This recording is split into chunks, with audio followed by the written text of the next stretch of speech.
the lecture that we are all waiting for. But first, a few words by the Dean of the School of Engineering at TalTech, Dr. Fyodor Sergeyev.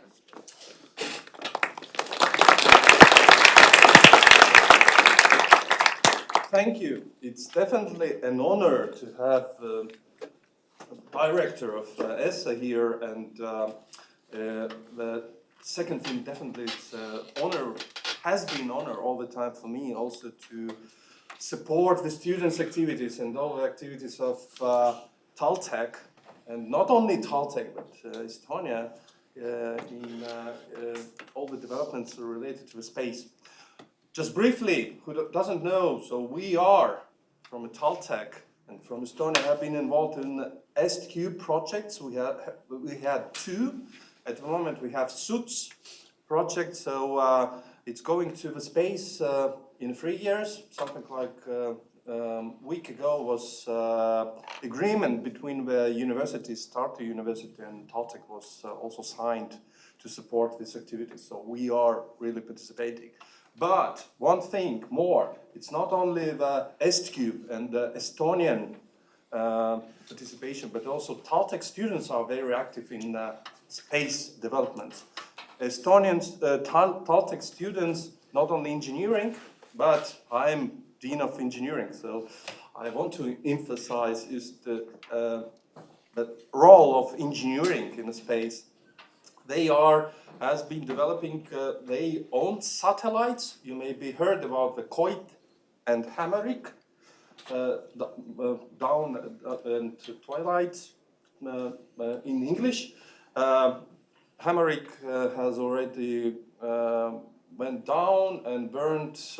Why I'm mentioning, because Hämarik was sent to the space almost exactly 5 years ago, on the 3rd of September 2020. But it's burned in space, coming down to the Earth last year in August somewhere. But it's also showing the interest of engineering students and TalTech students in having their own projects and processes and develop things. I myself now also developed in an ESA project related to the laser welding, 3D printing in space conditions.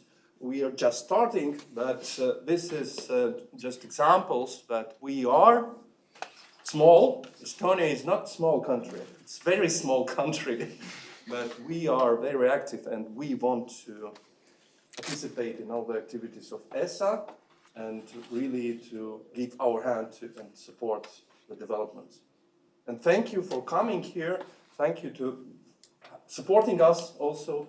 And I hope those couple of days that you're here will be very interesting. And you already saw a lot of students, Formula student car in university, very interesting, #1 in the world. So it definitely should give you guarantees that our students are very active and they can do this kind of projects till the end. Very good.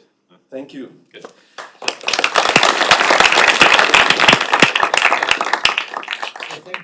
Thank you so much. After this very warm welcome, I think all of it is said, that you are a nation of technology, of innovation, speed, fast, and you want to do the impossible. And we in ESA, we help you doing that. We are also doing impossible things, and I certainly hope that we find ways and means that we can work together if you are not already working on some of our ESA projects. So 10 years of Estonia in ESA, you have joined 10 years ago, and what we do with a newer country in ESA, we have special programs to build up technology and to build up industry and small projects or larger projects which we do together. That means your industry working in an ESA context with other partners from other countries, so that we can learn from you and you learn from other countries neighboring you, or even as far away as Greece and Portugal, to make sure that we really have European projects that are moving forward. So let me introduce with a couple of slides a little bit what we do and who we are and what the European Space Agency is doing. You are a member of the European Space Agency, so you are a full member, just like Germany, Italy, France and other maybe slightly larger countries, but you have voice on the ESA Council. That means in many decisions you are just as deeply involved as any of the bigger countries. In fact, we have one of your members, Paul Lias, don't know where he's sitting on the back here. He is also the chairman of our Administrative and Finance Committee, which is a very important committee that manages or helps manage the financials. That means we manage it, but the AFC, as the committee is called, is guiding us and then is obviously verifying and scrutinizing all our financial figures that we are preparing and producing. So we have a very prominent member of Estonia in our committees, and also being the chair of the ESA delegation to Estonia, who is the voice, the formal voice of Estonia on the ESA table. So let me tell you a little bit who we are and what we do. Just see how this works. Yeah, the European Space Agency. Who does not know the European Space Agency? You. Okay. In one sheet on one page, we have 23 member states. So we are not the European Union, just to be very clear. The European Union, as you know, has 27 member states. You are also a member of the European Union. But we have 23 member states, which are almost identical, but not exactly the same. The majority are the same. But for example, in ESA, we do not have members like Cyprus or Malta, so smaller countries which do not yet have a space capability. But we do have some countries that have a big space capability but are not in the European Union, like UK, which left the European Union, Norway, and Switzerland. These are three countries that are not in the Union but in ESA, and they have, in terms of space, quite important assets. So I would say, in other words, everyone in Europe who has space activities or serious space activities is a member of ESA, because that's the place where we put space programs together. As you see in the middle here, we are implementing about 60% of the public funding. So we are by far the largest agency in Europe on space programs. You have other entities who also spend money in space, like the European Commission, or EUSPA, part of the European Commission system, or EUMETSAT for meteorology, or national agencies. We have large national agencies in France, in Germany, in Italy, or even national space offices, which also spend money nationally in complement to the ESA program. So you see a little bit, this is the bigger picture, that we have national and other European entities, of which ESA is certainly the largest. We have a budget of 7.7 billion this year. It keeps increasing, which is the good news. We also have a workforce which is about 6,000, which is also keeping slightly increasing. About 80% are technical people. That means engineers, scientists, IT experts we have, and the other 20% obviously horizontal services like contracts, legal, communication, administrative tasks that you need. But what I want to say is that the majority is really technical people, that we are a technical agency, and our job is to build programs and projects. With 6,000 people, you can do a lot. That means it's really, we are not building all ourselves. Some of it we do ourselves, but we are certainly managing the projects.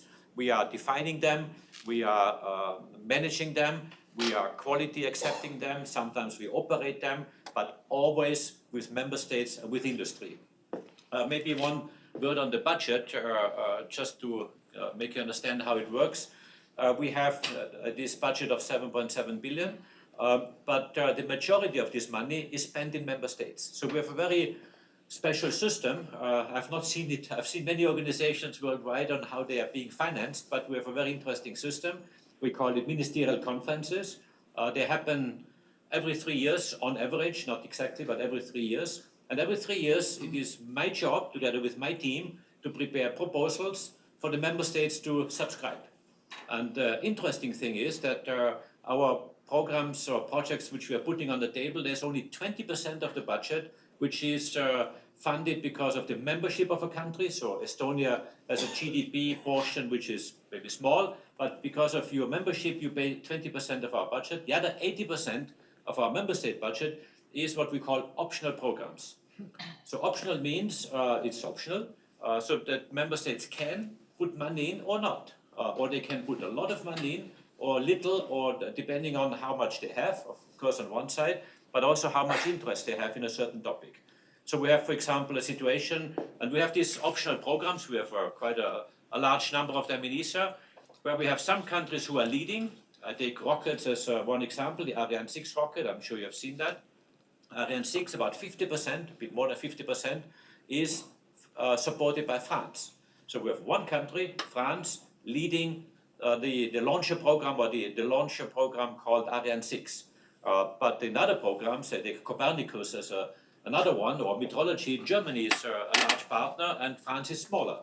There are other programs where even a smaller country can lead a program which is maybe of a smaller size. So we really have this geometry that we allow that a country can put its money where its priority is and also its industrial capability. So out of this budget, which I mentioned, 85% goes back to the country in terms of industrial contracts. So if we build a new satellite, normally a satellite may have, if it's a larger satellite, may have 50 companies involved. So we put it out for competition. There's one prime contractor who is assembling a consortium with maybe 50 companies across Europe, and the best offer will win. So it's not the one coming from Germany or the one from Estonia, it's the best offer that will win. And to that company we then give the contract, and then of course the industrial consortium is managed that way. So that means we have in almost all our projects a very diverse selection of European companies, always the best of the best, if I may call it this way, who are winning in competition. And also the money is spent back in industry. That means my job, our job as ESA is to build up space capacity, space industry in the countries. And this is what we do with new countries like Estonia or more established countries. This is our job, to build up a strong space industry in the countries. So this is a bit in short what we celebrate, 10 years of membership of Estonia, building up space capacity within a European context. So what do we do, and how does this relate to the wider, bigger picture of society? Of course, you're all in technology, in TalTech, you are studying different things from engineering to science, I assume.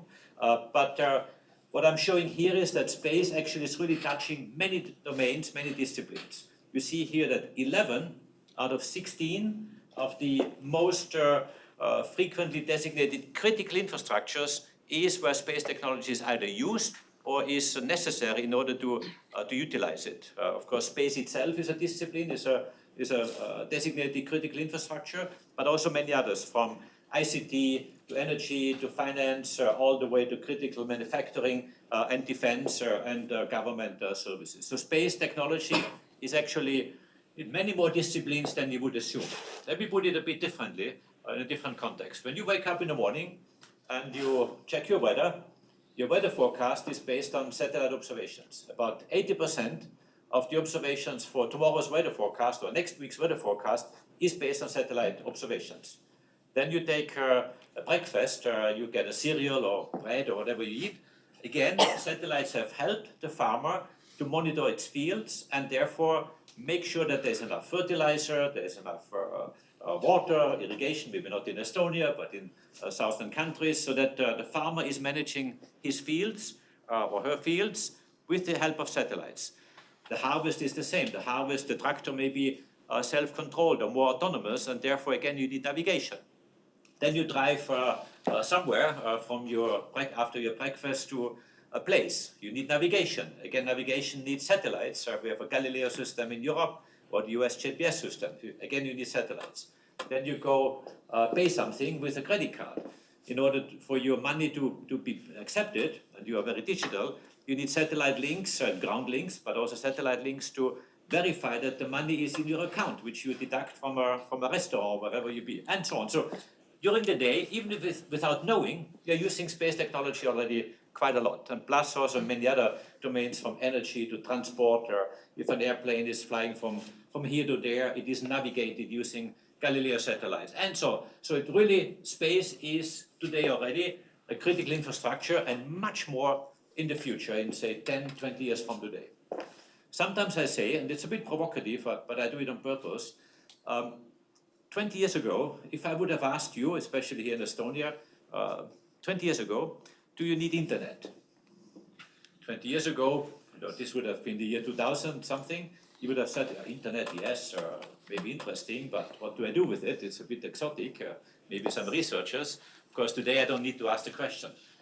If I ask you today, do you need space technology? You probably answer similarly, yes, it's exotic, but maybe useful for here and there. In 20 years, I can tell you that you will depend on space technology everywhere. Communication, navigation, observation, and many other things where space technology is very deep inside. And this is something that we help building up, and is really, I would say, becoming part of the economy, of society, and the living standard which we have thanks to technologies that we develop. You saw here the 200 trillion figure of these economic domains where space technology will play a role. So where is Europe in space? Europe in space is, I would say, having some extremely interesting highlights where we are really good. We also have some areas where we are not so good, and on those we have to work. The ones where we're good, some of them you see here on the screen. We see autonomous access to space. We have rockets that are bringing our satellites to space. We had actually, and this was me with my team calling it a launcher crisis. That means a rocket crisis. We did not have for 1 year our own rockets. And that is a disaster, because if you don't have a rocket, you can't put your satellite in space. And if you don't have your satellites, you don't get all these services I was just talking about. So you need a launcher. Without launcher, you can't do anything in space. So we have that. We have now Ariane 6, which is our heavy lift launcher. Was flying the first time in July, 9th of July last year. I remember this date forever, which was the maiden flight or the inaugural flight. We had 3 successful flights so far, and now we have 1 launch after the other. So we have a heavy lift launcher. Ariane 6, just for everyone to compare, is the same class in terms of weight of satellites like Falcon 9, which I'm sure you have all heard about. So it's the same category. There's a difference though. Falcon 9 is reusable, and Ariane 6 is not. And there we have to catch up. This is something we are working on. And we are building the next generation already. It's in the making of launchers that will be reusable. They are still small. They will be smaller. They will start smaller. They will have to upgrade to grow like children until they become heavy launchers and then be big reusable launchers. We have 5 at the moment in the pipeline who are competing to become the next future launcher after Ariane 6 in the heavy launcher category, and certainly they will be reusable. Technology sovereignty is something else we are very good at. We have a lot of technologies we are developing, but of course within the means we have. Let me give you a figure that is a bit shocking on one side, but on the other side a bit surprising of what we can do with the, I would say, almost little money we have. Overall, the space budget, the public budget in space is 122 billion last year. 122 billion. What do you think, how much is the percentage of the United States? 25? Who thinks it's 10, 20, 30, 40? 25. 7. 25. 25%? 7. 7%? 70. 70%? Yeah. The US, out of the 120%, is having 61%. So you're very close. How much do you think is Europe? 10%. That's exactly the figure. The European budget, European portion is 10% of the global space spending of public funding. And 80% of all space funding is public anyway. So it's so you see there's a factor of 6 in between, 60% US, 10% Europe. That's a problem because we have much less money. And that's why Elon Musk, when he moved from South Africa, although he probably walked through Europe, but he did not stop here, he kept going to the United States because there's more money available for public projects, and therefore he can develop his brilliant ideas in a context that is allowing him to develop big rockets and other things. So this is a problem we have. Despite that we have only 1/6 of the funding of the United States, we have some of the world's best programs. I mentioned Galileo. Galileo is like GPS in the US. We started about 15 years after GPS was already running and available. We decided we need an independent navigation system. We built it up. We just this week celebrated 30 years of Galileo. And today, the Galileo program is more accurate than GPS in terms of precision, accuracy, of the navigation signal. So, what do I want to say? We have been later, much smaller in terms of budget, but we can do it. Another one of similar style is Copernicus. In Copernicus, our delay was even more, 20 to 25 years. The United States started in 1972 with the first Earth observation satellite, later on called Landsat-1. Europe had its first ERS-1 launch, different satellite, but also Earth observation in 91. So we have been later, 15, 20 years. Today, the Copernicus program is the best Earth observation program in the world. We measure the clouds, we measure the atmosphere, the oceans, the land surface, the North Pole, the South Pole, and anything in between. And we understand the Earth system much better with our measurements than anyone else. Not only for meteorology, also for climate, for agriculture, for forestry, for disaster management, for flooding, for all kinds of applications, electric, electrovoltaic, renewable energies, and so on. So whatever, all these applications you have seen before, we are having measurements of our planet that are really, really accurate and really good. The best in the world. Again, we started 20 years later. Today we have the best system. So if Europe puts its forces together, and that means the member states, obviously, with their industry, the European Commission and the European Space Agency, we can do really good things. On some other domains, we still have to catch up. I mentioned launchers, reusable launchers, not the performance itself, because Ariane 6 is a very good launcher, a very accurate one, a very, very powerful one. But the reusability is an issue. What is the other thing where Europe is still behind? And you see it in the news every single day, almost. Robotics. In robotics. Robotics, I wouldn't say that, because robotics, there's not so much happening yet. We have capabilities, but I would say robotics part is yet to be built up. But partially yes, because it is linked to exploration, where of course the US is putting a lot of energy and funding into it. But another very visible example is Starlink. Starlink, that means communication, satellite communication based on satellites. We have something in Europe, it's not that we don't have, but it's not as powerful, not as big, not as many satellites as, for example, the Starlink system. I flew here on the aircraft and it works. But yes? So regulation, laws. Regulation. Regulation is a tough one. That's a tough one because nobody really, there's the United Nations who has put together space law. It still comes. Sorry, it's not about how you will force French trade union to work or extra if you need to send your missile into the space. So how are you going to force French workers to work extra for the same pay? So there is no European law on how you can force. In America, you just fire workers and that's all. You mean the labor laws? Yes. Okay, this is a different. You're right. We are living in a different continent with different rules and different habits and different mindset and different cultures and different labor laws and different number of holidays and number of and so on. True, absolutely.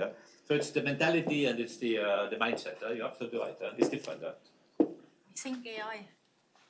AI, yes, AI. You're right. Of course, AI is a huge new domain. Hundreds of billions of dollars or euros are being invested. The application of AI in space is not yet as huge, but it will come huge. And there, of course, it depends a lot on how quick we are in Europe to really adapt to it and make good use of it. But you're absolutely right, this will be a future driving force of future technologies. Where we are very good also is in space science. I'm sure you know the James Webb Space Telescope. I'm sure you have seen. We have launched it, ESA, on Christmas Day. I've been there instead of the Christmas tree in my family. I was in front of a big rocket on Christmas Day and launching it. I'm very proud because it is led by NASA, as you know. It cost $10 billion, so the biggest ever telescope of NASA. They have given it, or they have entrusted it to us to launch with an Ariane 5 rocket, and it was so accurate that the insertion into the orbit was so good that not much fuel has been needed to correct. That means to get in the right orbit, and therefore the lifetime, because fuel is one element defining lifetime of the space telescope, has been extended at least by a factor of 2, from 10 years to at least 20 years. Actually, it's even more than that. thanks to ESA, thanks to Europe. But also on this space telescope, 1.5 out of 4 instruments are made in Europe, provided by ESA to NASA. I see you're looking at the watch, but you have a question I need to... Yeah, so it's microchips. Microchips. Sustainable microchips that can survive this cosmic radiation. Europa is definitely behind States and China. You're right. That's where we certainly... Yeah, this is not only for space, this is for everything, for cars, for washing machines, for everything, but you're right, also in space. I think you want me to move on, right? Thank you. Can we please leave the question session to the end of the lecture? That would be perfect. This is the way we had... But it's good to... but if you prefer, okay. Makes it much more like. Good. Let's move on and leave a bit more time at the end. So this is where Europe is really good. This is Copernicus. As I said, we are monitoring our planet with a lot of instruments, different sensors which measure different things. For example, from the oceans, sea level rise, temperatures, CO2 and so on. So this is really good. Other examples are here. This is the universe. So we have, of course, I mentioned the James Webb Space Telescope. JUICE is another mission that goes to Jupiter, to an icy moon of to the icy moons of Jupiter, because there we would like to see whether these icy moons are habitable. So can you imagine whether, well, people say there might be life out there? We don't know. But we are having instruments and satellites that are looking at that. And JUICE is one of them. We are not we're not detecting life because the instrument is not made for that, but the habitability, as we call it. So are the conditions right for life to exist, other forms of life? And if the indications are positive, then we can construct a satellite and send it there and maybe measure something directly. In fact, this is one of the proposals I'm making right now, to have a mission to go to Enceladus, another icy moon, even landing there and taking a probe on the surface or in the cloud. We have yet to define exactly how this might work, but you have to imagine it's far away in the outer solar system. It takes about 10 years to get there, so that will be a big program, a bigger space project that we are initiating there. I talked about launchers. So this is the launchers we have. Ariane 62 and Ariane 64 is the ones that are now in operation. Actually, 62 in operation, Ariane 64 at the end of this year. The difference is only 4 boosters versus 2 boosters, but the same rocket. Then we have a medium-sized launcher called Vega C. And what you see on the right-hand side, the Space Rider is not yet flying, but will be a laboratory that we put into space where you can do experiments in orbit, in weightlessness conditions for pharmaceutical industries or other companies where we need weightlessness to produce something or to test something. What else do we do? We have 10 years of success in ESA of Estonia. So you have been quite active in a number of projects, and I'm showing some of them, and maybe even you have been working on some of them yourself. Sentinel-3 quality control is something where we have a project with you, where you have been using your analysis techniques in order to verify the quality of Sentinel-3 as a satellite as part of the Copernicus program. It is having 3 major sensors on board, one for land, one for oceans, and one for sea level height. And your companies, your industries have been working on that. Another one, quite interesting, is on the right-hand side, which is Sentinel-1. There you have done analysis for data products, but you have also done something quite funny, and you mentioned artificial intelligence. You have been applying artificial intelligence to combine Sentinel-1 with Sentinel-2, so radar data with optical data, and simulate out of Sentinel-1 data, radar data, a Sentinel-2 image. And that's funny. It's quite actually, from a physics point of view, quite different, because it's a very different signal. One is a radar signal reflected back from a radar instrument on board the satellite and coming back to being backscattered, as we call it, coming back to the satellite. The other one is a reflection of sunlight, so a completely different way of measuring an object, but there may be some similarities or some correlations, and that's what you have done in your studies to correlate and see whether you can use this correlation to derive from one signal what the other one would show. You also worked on ground station services, which is you see here on this antenna. Again, working quite a lot, I would say, on your skills from a data analytics perspective.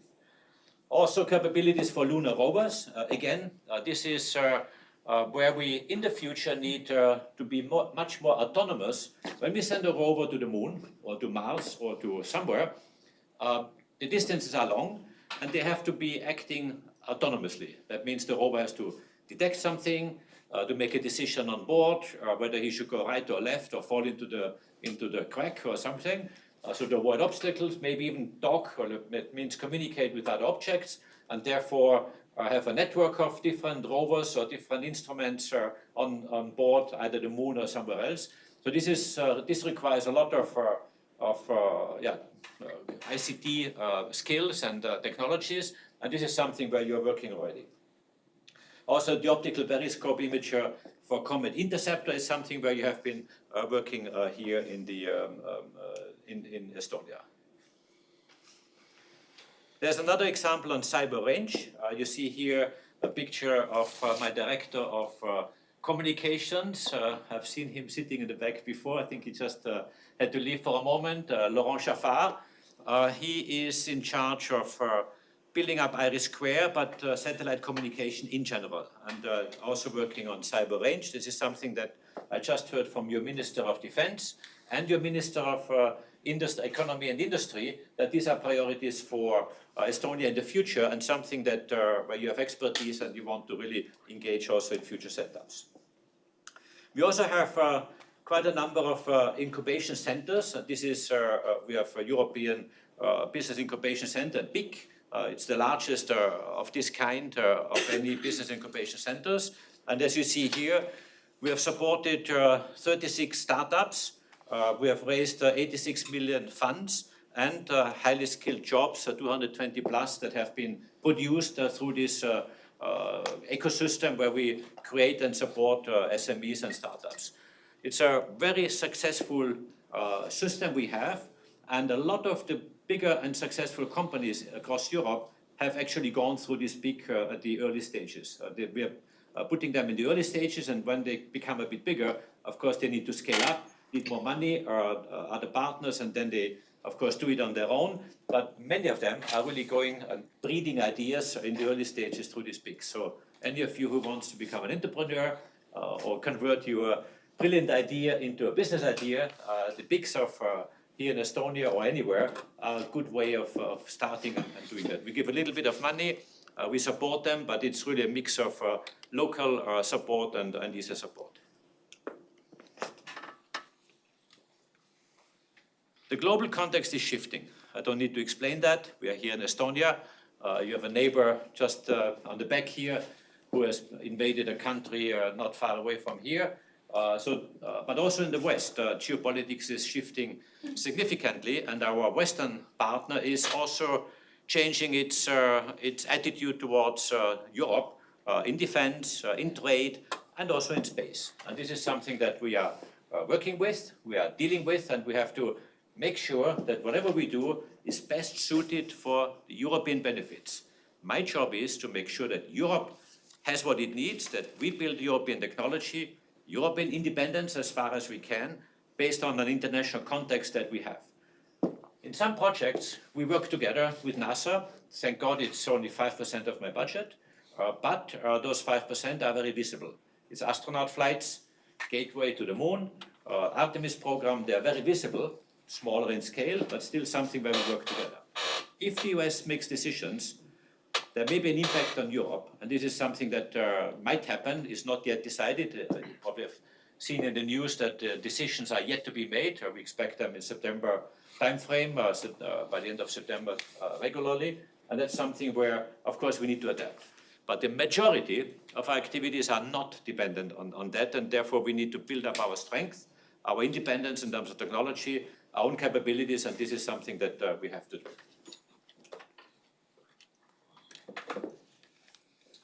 So, European public investment is lagging behind, I said it earlier. This is the pie chart to the figures I mentioned before. You see the global space budget, I mentioned 122 billion, 61% United States, 10% Europe, 15% China.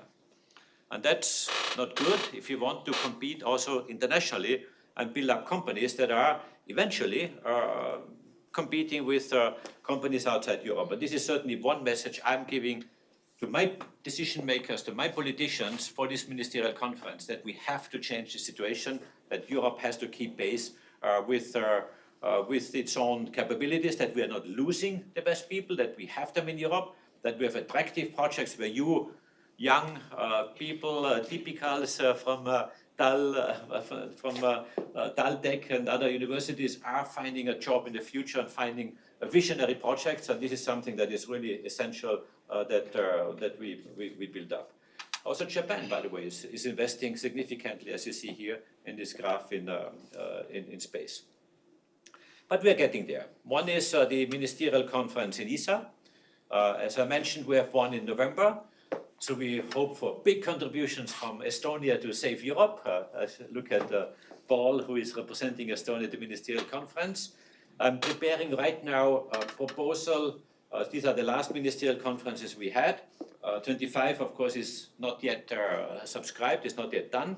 But we are preparing something in the order of 23 billion, which is a significant increase compared to previous ones. You see a little bit the curve that we are protecting.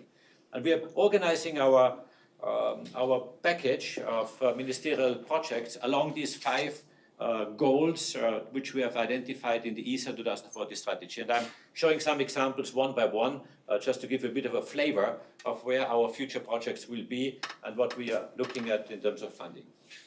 Number 1, protect our planet and climate.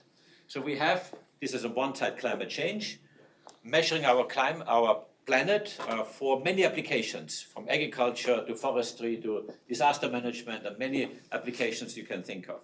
So this is Future Rio, as we call it, Copernicus, but also digital twin.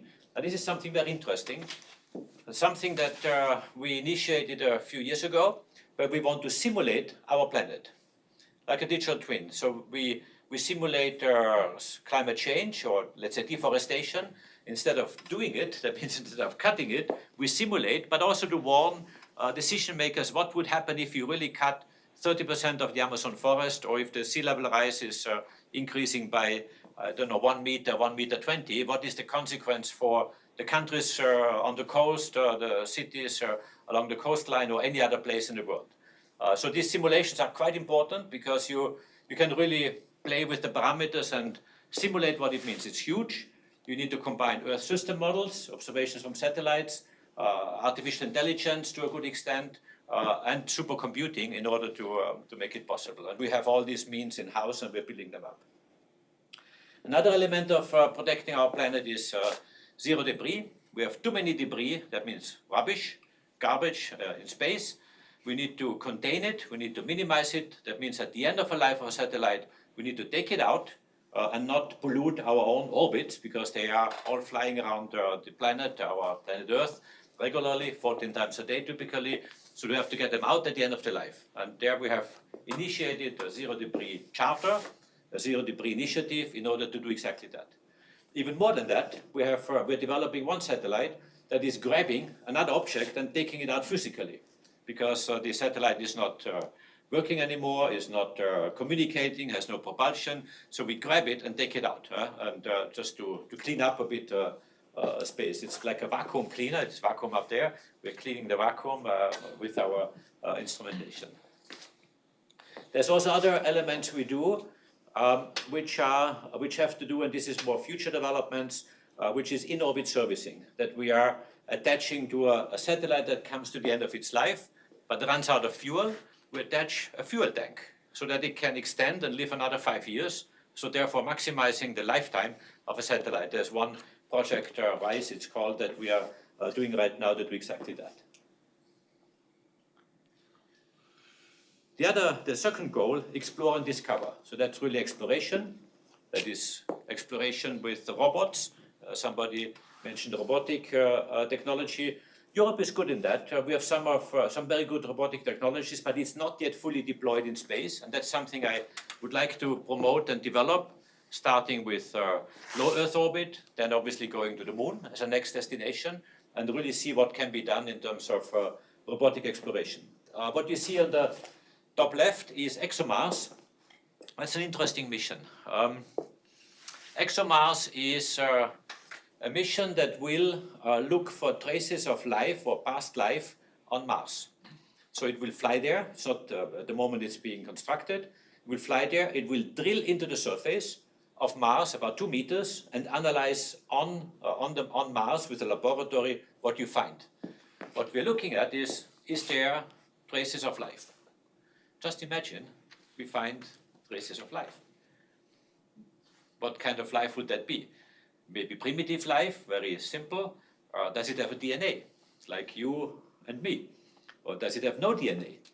And of course, this will answer a lot of questions, but also raise a lot of, answer some questions, but also raise a lot of other questions. Is there one source of life? Is this unique what we have? Or are there different sources of life with different combinations? So we're looking at that. I do not know. Maybe we find nothing. And maybe the chance of finding nothing is even higher than finding something, because we drill on a few spots down, and even on Earth, if you would drill down, you may find something by chance or nothing. Okay, on Earth you may find some worms or something, but that already would be an indication of life. So this is what we are doing, because the assumption is, if there would have ever been life on Mars, on the surface it doesn't exist anymore. There's no atmosphere left, or very little, no magnetosphere, cosmic radiation will kill everything. So if anything, if any life exists, then it's underground, and our exobiologists expect at least 1 meter you have to drill, and that's why we go 2 meters to see whether something could be found. I don't know. Maybe we find something, maybe not. But this is a very interesting mission. Argonaut is another one in the middle. It's a mission. It's actually a transport system from Earth to the moon. It brings 1.5 tons of cargo of anything to the moon. Can be scientific experiments, can be a small rover, can be a small caterpillar, can be a small power station, a small EV plant, or whatever, a robot, maybe a humanoid or something that comes to the moon, which you will need to build up a moon economy. Because in a few years, or maybe a few decades, there will be a moon economy being built up with infrastructure, with buildings, with power places, with telecommunication, with navigation, and so on. And this is also another project we have. It's called Moonlight, where we will offer telecom and navigation on and around the moon. Just like here on Earth, you have a mobile phone, you make a phone call, you navigate. We will do the same. We will be able to do the same on the moon for robots, for astronauts to navigate and to communicate on the moon. So you see there's a lot happening in terms of exploration. Of course, also out, if you go further out, we already have a mission in place called Euclid that looks in dark energy and dark matter. Dark, that means it's not measurable, it's only indirectly you can retrieve something. 95% of our universe cannot be seen. But what we see is only about 5%. The rest we cannot see because it's dark energy or dark matter. We know it exists, so we assume it exists because of the expansion of the universe, which is accelerating. If it accelerates, there must be an energy source that accelerates it, but we have not measured it yet. Also, dark matter is similar because we observe some gravitational effects which we cannot explain because there is no planet or no sun close to it, so there must be some gravitational elements, dark matter as we call it, that exists, but we have not yet seen it, and that's what our satellites measure. And other things we measure here with future missions like New Athena, LISA, and so on. Other elements we are doing, so this is goal number 3, strengthen European autonomy and resilience. So we need to be resilient, we need to have independence, our technologies in order to do what we need to do. So rockets I mentioned already, I don't need to explain again. The other one is European resilience from space. That means an intelligence system in order to know what happens on our planet, I would say almost at any time with different sensors. So simplified, high resolution imaging, high resolution radar, frequent observations so that we know what happens somewhere. I take again the example of Ukraine. In Ukraine, we know that the intelligence today is provided by the United States to a large extent, because Europe doesn't have it. So that's why we need to build up our own intelligence system, and therefore to be able to not only know what happens in Europe, but also around us to help our allies to understand what happens. This can be for defense. It can also be for civil security.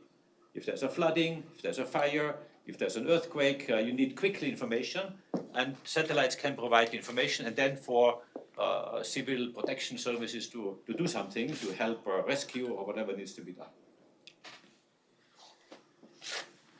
European growth and competitiveness.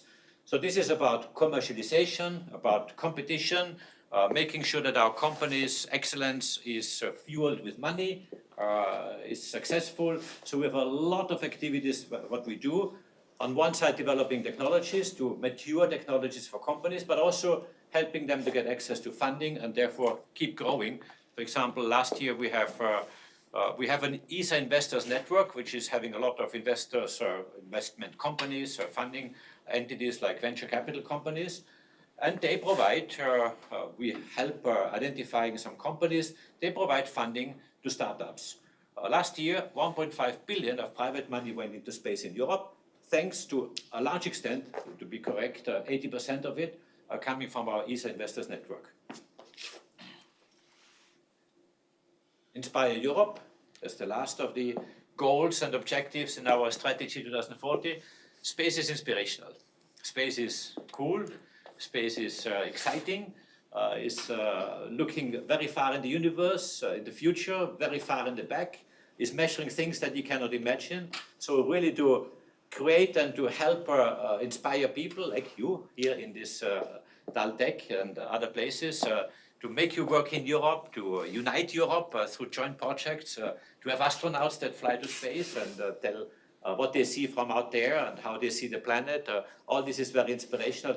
Plus, of course, programs for kids to build satellites and to really play with it and make sure that also the inspirational aspect is not forgotten. And that, ladies and gentlemen, ends my presentation. Thank you.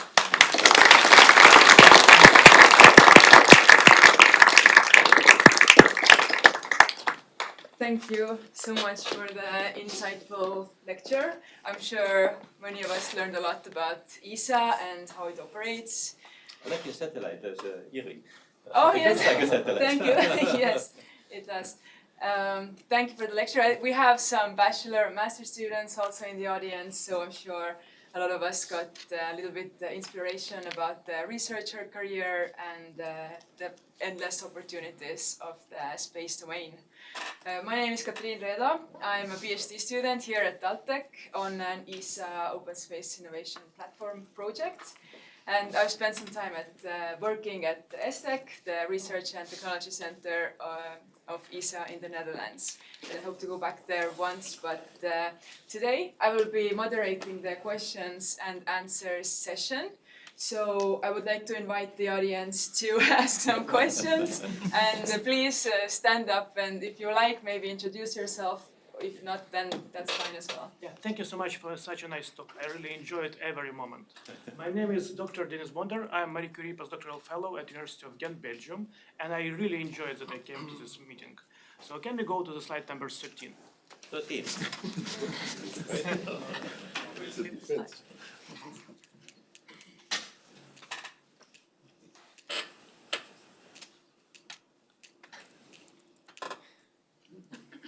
Yep, so. 13 you said? Yeah, 14, sorry. Yep, so like this. This one. Next one. Next one. Next one, 14. So like European Union spends $26 euros per one citizen, but you only have 16 out of them. So how are you going to dissolve Italian Space Agency and take their money? I don't want to do that because it can be helpful if it's done the right way. So, I mean, what you're pointing at is an element of fragmentation, or let's say a double job. Yes, if it's done cleverly, then it's very helpful. If it's done the same, then it's doubling, and then you're right. Then something needs to be better organized in Europe. So what are there is some element of it, and I'm not saying that this is not the problem. The problem is really the overall level of funding we have in Europe compared to the US. I mean, this includes the Italian Space Agency in the 10%. So even if you combine it in the same pot, it's still 10%. What we actually have to achieve is that the 10% become 15 and then 20%. This is what the problem is, and I think this shows much better, because if the Italian Space Agency, you mentioned Italian Space Agency, is developing space technology. Quite often, this is a complementary technology that we use also in Europe in the ESA context. I take an example of Copernicus. We have developed the Copernicus program with large investments. And if Italy is deciding to develop a mission that complements this data, that's great. Because it may be a smaller satellite, it may be a less resolution, it may be higher resolution, but somehow it complements the system because they would, in their own interest, not to do exactly the same. But I think this is, the problem is not that if it's done cleverly, then this is not the issue. The issue is really the absolute size, the absolute volume. Plus another problem, if I may, that Europe sometimes is too complicated, too complex, too slow as a result, and this is for me another issue we have to really tackle. And with it goes a bit risk-taking, which in the US is much higher. They take much more risk and therefore they are faster, and again speed is the deciding factor. And second question about this budget in US. You know, like this, when the Soviets sent Sputnik, like this Dwight Eisenhower woke up and told, we need to do better.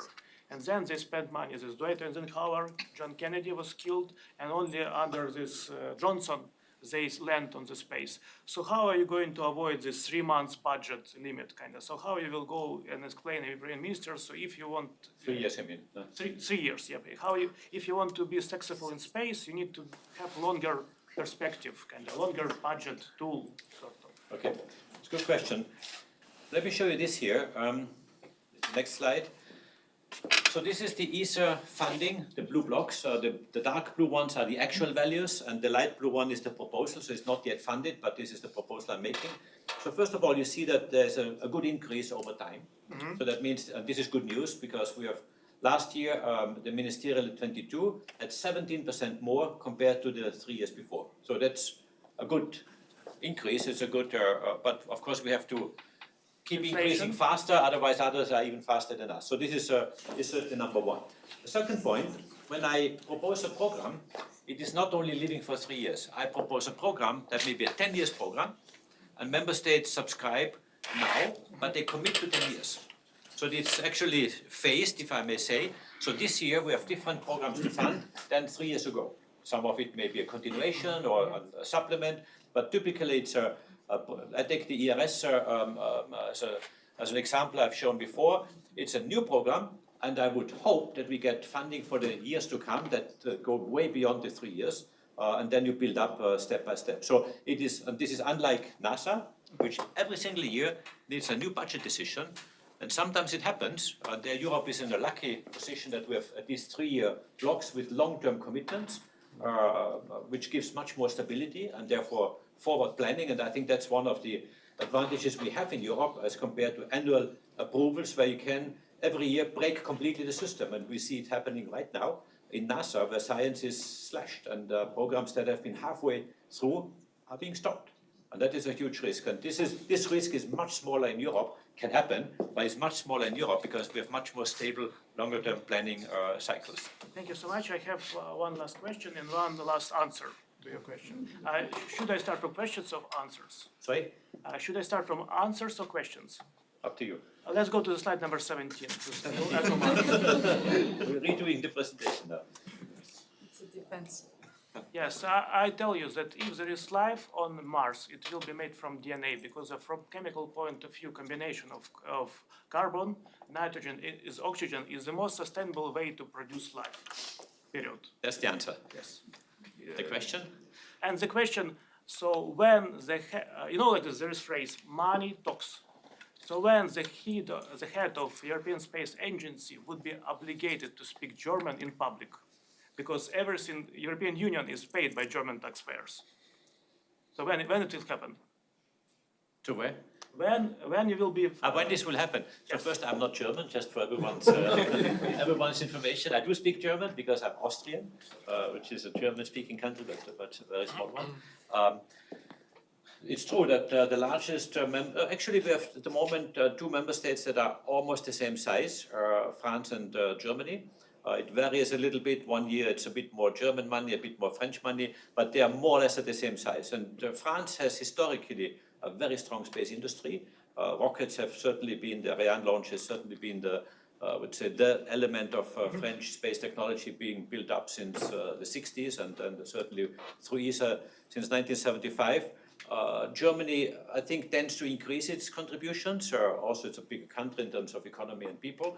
So yes, but what is important for me as the head of a German-speaking, but not a German head of the European Space Agency, is that I have, I would say, big countries, and Italy is also joining this club now because they have increased a lot more recently, that we have a few key countries at, I would say, this level. Germany, France, Italy, I would almost put them in the same league. It's quite important to have not only one big country, but really 2 or 3 big countries. And this is what we have at the moment. Thank you so much. No, thank you. Thank you. Thank you. My name is Tõnu Pihelgas, and I am a university lawyer, but I'm also world traveler. And I wanted to ask about space travel, that when that would be possible for a wider public than a few millionaires. I wish that every citizen of this planet can travel to space and see the planet from afar, because that would make people realize how sometimes, I would say, almost naive, or maybe even stupid decisions we make here on Earth by destroying our own planet and fighting each other on this planet, which I think is certainly not necessary. But more seriously, when can we have space travel much wider? It's happening already. It's very expensive today, as you know. But I would say mass tourism into space will be decades away, simply because the effort needed to get there is high. That means rockets or spaceship and so on. I know there are some fictionary people saying it's all happening tomorrow or the day after tomorrow, but this will take time simply because of the physics, or the laws of physics, to overcome gravity, escape our planet with 11.2 kilometers per second escape velocity, which means large enough rockets to bring people there. This will take time, energy, and therefore will not come cheap. Will not become cheaper anytime soon. Certainly, technology will make it cheaper as we go, but this is still, I would say, quite far away. But it's not something ESA is developing. We are doing technology, science, technology development, so we are not engaging in this part. This is for private companies to do that. Thank you. We have another question in the front here. We talked a lot about money, but in resources it's always money and people and time. But we cannot manage time so much. Future is coming, definitely. But can you just open up a little bit about the people? Because it's already has been mentioned by Katrine that we need scientists. But we also need engineers and much more people to be involved in this development. Yeah. Just a little bit, how you see the figures here. We don't have enough of people, as we know. We don't have enough people in the tech domain, you're absolutely right. I really hope that space is, and I've showed this last goal of inspiration, is also inspiring young people. Every young kid, myself included, I'm sure many of you, at the age of 3, 5, 7 years, you are fascinated by space. Then comes an age, maybe at the teenage time, when you have other things that come on top. Some of it stay with this fascination of space. No, but you're absolutely right. Talent, education, all this extremely important. Therefore, I'm so happy to be here at TalTech, because this is a place where this education is being practiced, and it's very important. From an ESA perspective, what I can do, and I repeat the same thing again and again, is establish attractive projects for Europeans that are where European engineers are keen to work on, because they are among the best in the world. They are simply, we are proposing things that are very difficult to achieve, and where an engineer is really finding a lot of satisfaction to work for his own purpose, but also in a team of other European colleagues from different countries, different languages and different cultures. And this is very inspiring. I mean, what really attracts me in ESA, I've been in ESA for many years. I started at the very bottom as a young graduate trainee. And when you walk through the hierarchy, you see so many incredibly gifted people, incredibly talented people, and talking to them and discussing problems and analyzing it. And many times late in the evening and early in the morning, you sit over a drink and reflect on this or reflect on that. That's very satisfying, because you somehow solve a problem or eventually overcome. Sometimes you don't, and that's even more challenging, because if you don't, then the challenge is the bar is even higher, and that's where we need the best brains and the best people. So I can really, to every one of you, recommend when you've finished your studies, look at the ESA website and see entry possibilities that we offer. We offer exactly things for you in all domains. I know that you are extremely good in IT, ICT technologies, not only, also in engineering and many others. We have lots of opportunities, and I need young, inspired,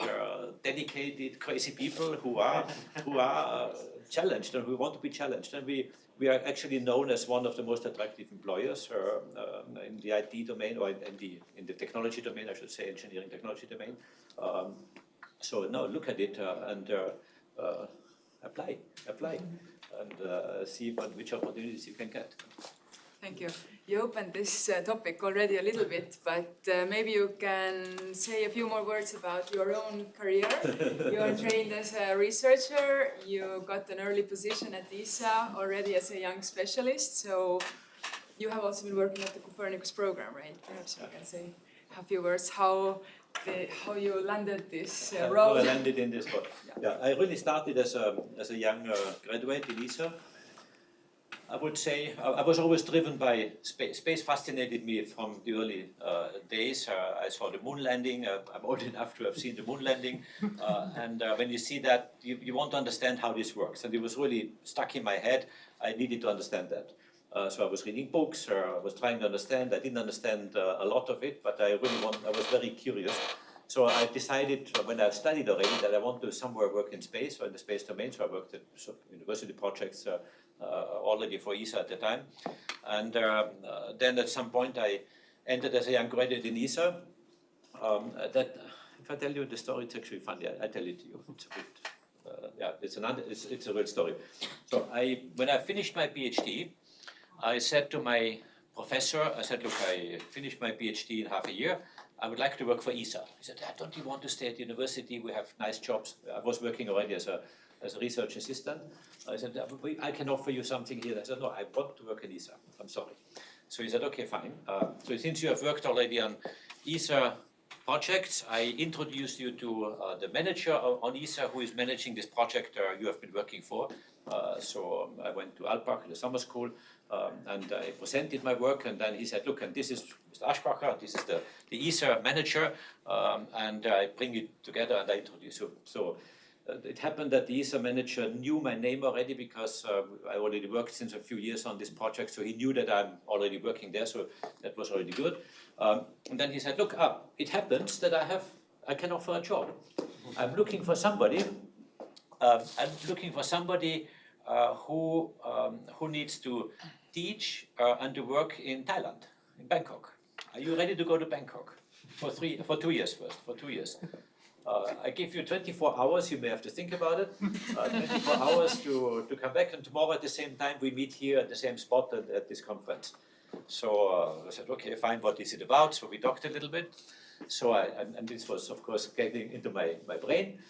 So I walked around the block. I said, look, I don't need 24 hours. I looked for him. I found him somewhere. I said, look, I don't need 24 hours. I say, yes, I do that. And that was really great. So then I entered ESA as a young graduate to be trained, to be familiarized with ESA, how ESA works and what ESA is doing and what it is. It was in Frascati in Italy. So I got familiar with ESA. I was sent to Bangkok as the ESA representative for Southeast Asia to build up projects for ESA, with ESA. And to promote the technologies. It was ERS-1, which was a satellite that we launched there, building up a receiving station and initiating a number of projects. And this was really where I came deep into it very quickly. I was 29 years old, so I was very young at that time to do that. But it was a big exposure, big responsibility at a very young age, and I think this was very fascinating. And then, of course, when I came back, I had a lot of knowledge and experience, which was very useful. For some years, I then worked in the European Commission, and that's where we started Copernicus. And yes, it's true, I was Copernicus since day one involved. We created it in a relatively small circle. And this was actually what I did most of my career before becoming DG to build up Copernicus together with the Commission and the huge teams in ESA and so on. but which is a fascinating project. Very inspiring. Very inspiring. Yeah. Thank you. So, in other words, you have to take opportunities, and if it's offered, take it. Don't think about it. Take it. Take a risk. Go for it. Launch it. Good. Thank you. Do we have more? Yes, please go ahead. Yeah, I'm an old professor. So, thank you very much for your inspirational lecture. And but if we look at the management of the planet more closely and more soberly, I would think that we are on the brink of the disaster because of the very well-known reasons. What are the let's say the ideas or the tricks you would suggest, in honest, to make the future positive? I wish I could give a recipe. If that would be possible, that would have been happened already. No, it's difficult. I mean, I think and I'm a scientist, as you know. I think what I really believe in, and I know that these days it's probably not as convincing as it should be, but I really believe that facts are at the end the ones that will ultimately bring people to raison. That means to reasonable behaviors. Of course, saying it today and knowing that some countries are completely ignoring facts and denying climate change and saying this is all fake and not existing is a bit hard to say. But on the other side, and I think there I really have hope a bit on Europe and here in Estonia and many other countries in Europe, facts are very, very solid. That's the only thing you can really, you should not be able to dispute. And facts means observations from satellite, measurements on the ground, modeling, simulation, and really having, the truth in terms not of speculation, but in terms of measurements that you take. And therefore, I mean, the climate change debate, as we know it since the 70s, has really made huge changes in the way how we behave and how we work, in terms of energy consumptions, in terms of travels, in terms of many other things. And it works. I mean, it has worked and is working. Maybe today is a little bit of a dip, as I can see it.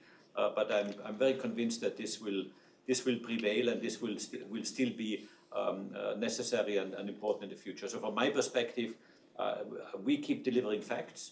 We keep informing people. Take climate change as an example, but it's not only. There's many other things as well that are related to it. And we provide objective information. We keep doing that. And maybe if others are questioning it, we probably are recognized as a solid source of truth, if I may call it this way, that is providing this information, and hopefully we regain a bit more influence as we had it, I would say, a few years ago. Because, I mean, like it or not, but in all this geopolitical discussion we have with security and Putin and Trump and everything that you know very well, the war will someday will end, hopefully, and some things will somehow develop. Whatever will come out of it, nobody can predict, at least not myself. But one issue that will remain is the climate challenge. That will not go away. That will become even worse, and that means that you again will need to rely on solid data, on digital twins that we are building to simulate the impacts and the best ways of responding to it. And this is science and fact-based, and this is, I truly believe that this will be necessary. I know these days it's not as convincing as maybe a few years ago, but I truly believe that this is the best we can do, at least from our perspective. Of course, it's up to politicians then to do something about it, but I'm not a politician. I'm a space agency leader, so we can deliver at least those facts for those who make decisions. Thank you. Sustainability is a really big topic at ESA, and a really big priority. Topic, and, it's a priority also for me personally. I've introduced a lot of measures to increase sustainability actions. You probably know it, you have seen it in ESTEC. I dare to remind that I've been of the same opinion you just explained for 40 years at least. And I have made it clear in Estonia as much as possible. But Estonia, up to now, is the most pessimistic country about the Green Deal. Okay. It will change. Hopefully. Hopefully. Estonia is using lots of fossil fuel in the form of oil shale since many years, and it's really, there are lots of jobs related to the mining industry, and that's why it's really hard for the people to change where they work and to look at the green energy more. But in the topic of green energy, a few years ago, ESA launched the Solaris program. This was the program that was researching putting solar energy or photovoltaic cells in space where light energy is much more intense and beaming this energy back to Earth to use to decrease the negative effects of the energy industry on Earth. But now this project has been put on pause, and me and our research group was also working on the solar energy materials and on the Solaris program, but this initiative has now paused. So what would you say is the most important or most relevant Earth sustainability or energy topic at ESA? What you mentioned, we call it Solaris, it's a huge, you have described it very well. I mean, just imagine for a moment, in all the energy crisis debate we have today, gas from the east, oil from the west and so on, just imagine for a moment you don't need that because the energy comes from space. And this is exactly the basis of this Solaris project, that we have huge collectors in space from huge infrastructures that we build up and then beam it down to Earth, technologically feasible, a bit of a challenge because you need big dimensions, and therefore you are independent of other sources because the source comes from the sun 24 hours per day and so on. So this is the concept behind. The reason why it is paused is because it's a cost issue. Technologically, we know what to do. There's still things to be done in order to ensure that it would work, but it's a cost issue. Today it's not competitive. It might become competitive, maybe when launch costs are going down significantly because you need a lot of mass coming up to space. There's some regulatory aspects, of course, because what basically it means is like a microwave oven that you have radiation which has to be submitted down to Earth, received here, and then of course converted into electric energy or whatever in order to have a grid. So it's a bit tricky also to define the area where you have this microwave. It's a big microwave between space and Earth in order to do that. So there's regulatory aspects, there's people, of course. People will demonstrate against it and say, look, I don't want to live under a microwave. So these are all a bit issues that are not yet resolved. But the technology itself is not off the table, I would say, but it's not yet mature enough, to be honest. It was talked about many years ago, and now it's brought back again. Exactly. So maybe it will come back again. Yes, in a few and years. I think one important element is launch cost, for sure. But it's not the only one. There's a few other points that need to be overcome. We're looking forward to it. Let's have a question from the back there. Hi, I'm Mark. I'm working actually with Katrien as well on the solar cells, specifically from lunar ISRU. So I was mostly wondering about the EO3 or the Argonaut lander, because it's a class of landers, right? It's not just one thing that we're sending one time. Can you speak a bit louder? Yes, the Argonaut, it's a class of landers, right? It's not just one thing to go one time. Will this also facilitate some sort of CLIPS program for Europe? It's a bit different, but okay, just to be clear, the Argonaut is a lander. 1.5 tons is today's target mass we want to bring there, but it's one after the other. So it's one lander, and then a year later maybe another one, and a year later another one. We have to, depending a bit on the frequency we need, but it's like a truck, if I may simplify a little bit, that brings huge amounts of cargo up to the moon surface.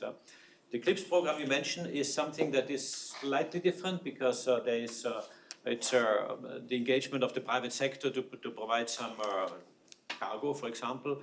We have something, it's not yet officially fully built into the program, but we are thinking exactly along this line, and you might see some announcements coming up very soon in this direction. So that's why I don't want to preempt it, because it has yet to be cooked a little bit more. Lunar landers have had some bad luck in the past few yeah, years. many of them, maybe yeah, we yeah. need to go back to the basics and with Apollo missions. Yes, fingers crossed. A few questions from here. Let's have give one more chance to the. Yes, maybe you. Director General of ESA, thank you for the lecture. It's a great honor to have you.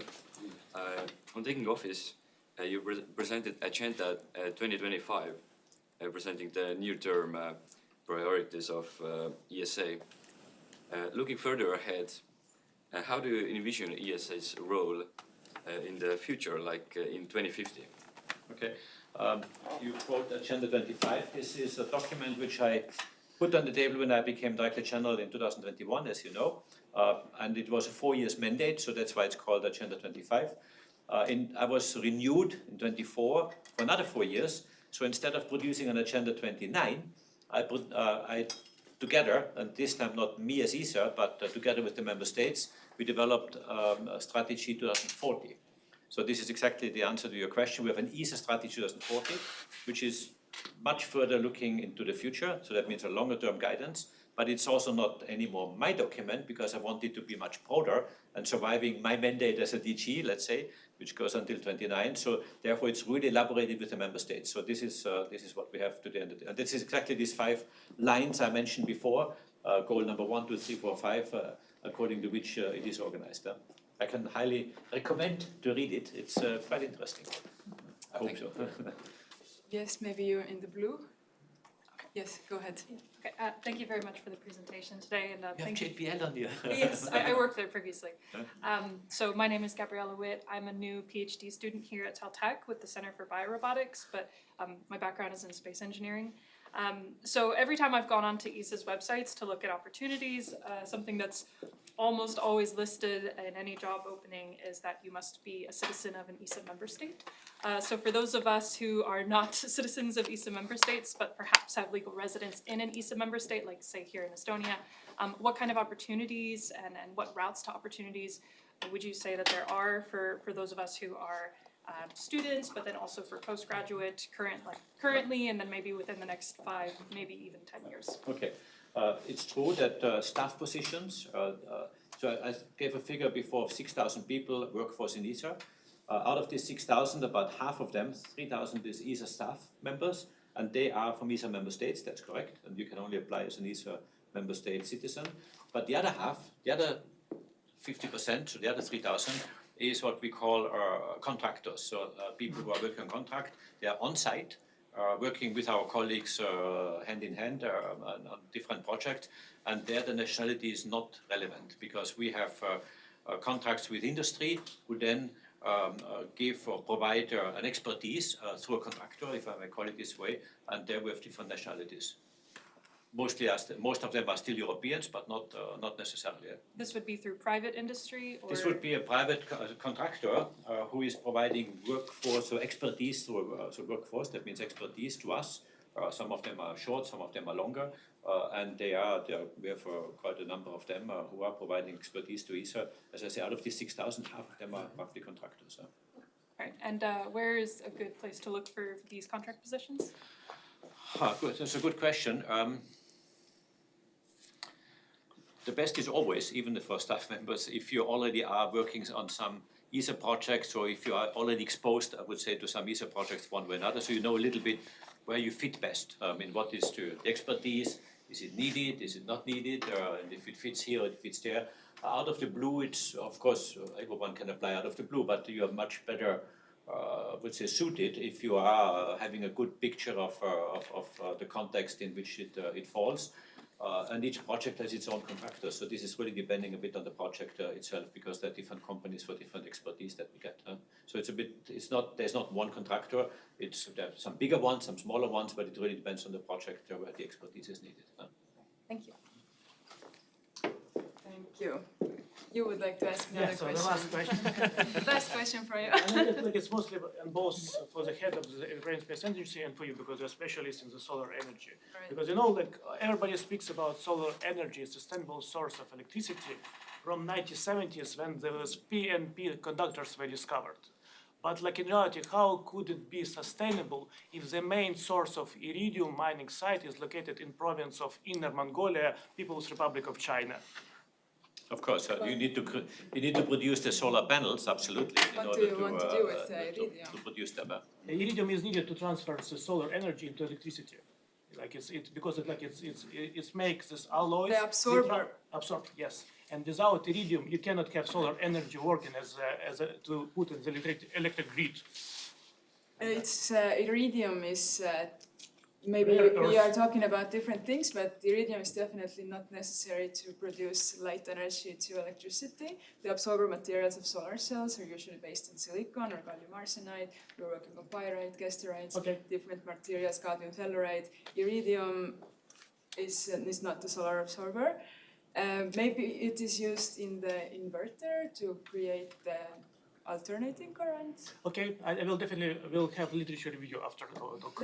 Thank you so much. But definitely the use of rare or toxic elements is a big issue in solar energy, and if we would go ahead and use cadmium telluride solar cells that is commonly used in the photovoltaic market today, then tellur is a critical material, and we wouldn't have that much of this material to go for Solaris, for example. We would need to use more abundant absorber material for that.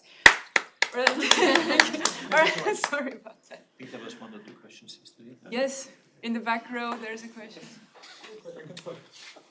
Hi, thank you for your presentation again. I do not remember the slide number, but you've shown us the spaceport in French Guiana.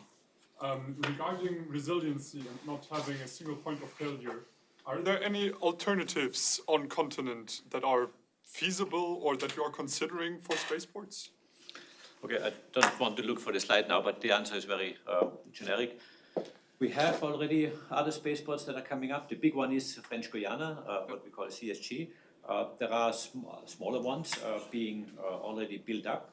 One is in Kiruna, one is in Saxefjord, also in the north of Norway. The ideas of the Azores, that means an island out in the Atlantic Ocean. There's some other ideas of having platforms in the open sea, in the North Sea, for example. So there's different projects. Some of them exist already or are being built up right now. Some of them are in the making, or at least conceptually. So it is clear in the future we will have not only one big spaceport like like Kourou, but also the Kourou spaceport and smaller ones that are in addition. The smaller ones, of course, as the name indicates, will be more for smaller launchers. But the smaller launchers, they have a different philosophy because they want to, what do we call, tactical launches. That means very often and at very rapid or very short notice. At one side, of course, you need to have the satellite ready for short notice. On the other side, the launcher and the launch pad. So there's much more a philosophy also for defense purposes, if needed, that very quickly or relatively quickly you can launch from other places. And this is a bit also the philosophy of some of these smaller launch pads that are being established right now. Okay. Thank you very much. Thank you, and you have had a question. Thank you. My name is Allas. I'm a CTO at this Estonian company called Inspirators. My question is about the digital twin of the Earth. So, the twin Earth. Yeah. Could you please elaborate on the level of detail that you are attempting, and maybe the ambition and the expectation, what would be improved?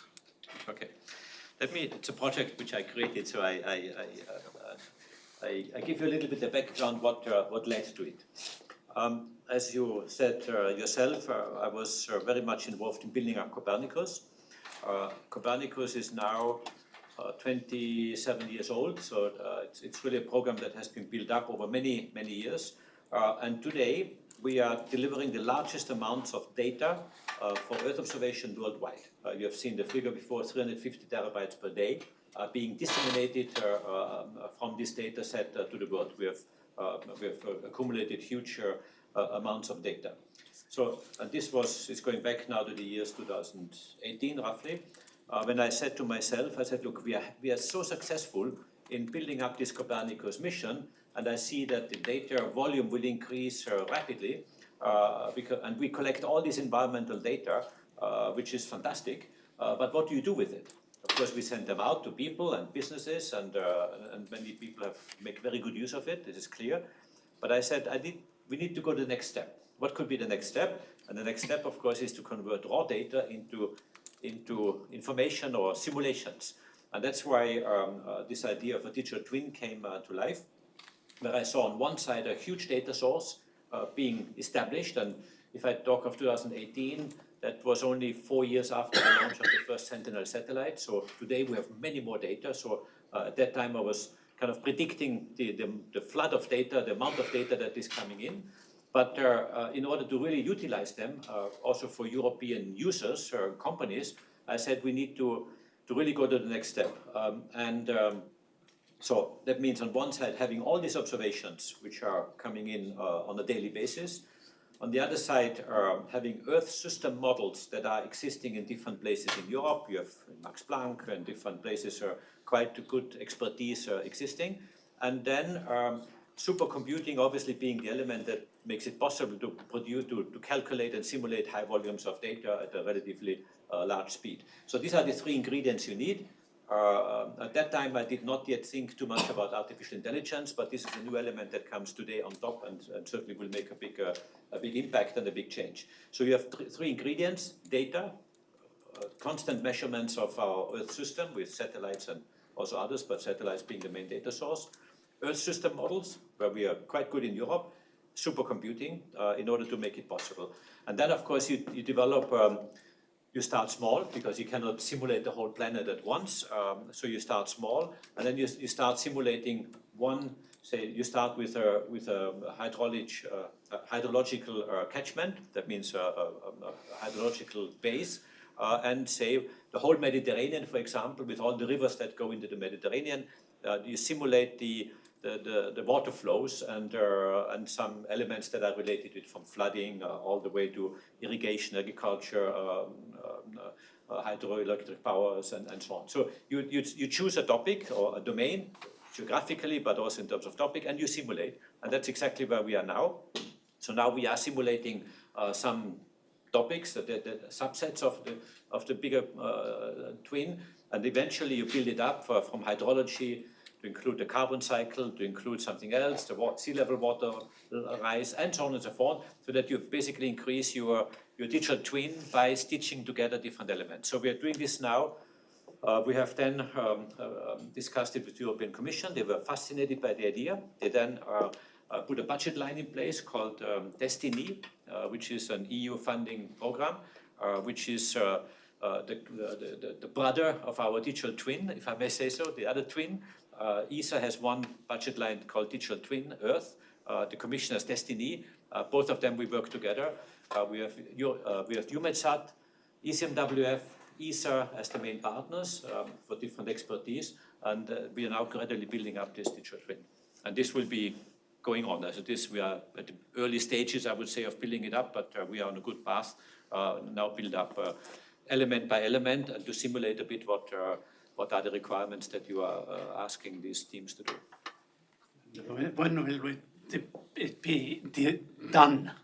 This is work forever. This is like weather forecasting. You're never finished. It goes on. But one other thing I did, we bought a high-performance computer. That means a supercomputer. Actually, the lady right next to you has been in charge of the project, Bianca. Now she is my head of cabinet, but she was the CDO at this time, and among others to put this high-performance computer in place, which has just been opened this year in Eswin. Thank you for a very detailed answer. Sorry, it was a bit more detailed than you It was wanted. brilliant. We are IT country, so I think we have lots of researchers, students here interested in this.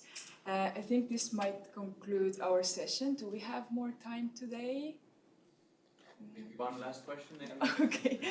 Do we have one last question? All right, go ahead in the last row. Make it good. Yeah, my name is Denis Rajuk. I'm founder Soy World and PhD student in Estonian Business School. Yeah.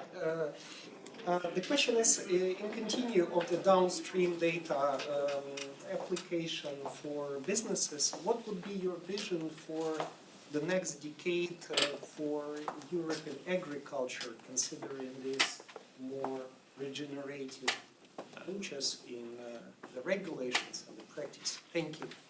You mean from an applications perspective, or?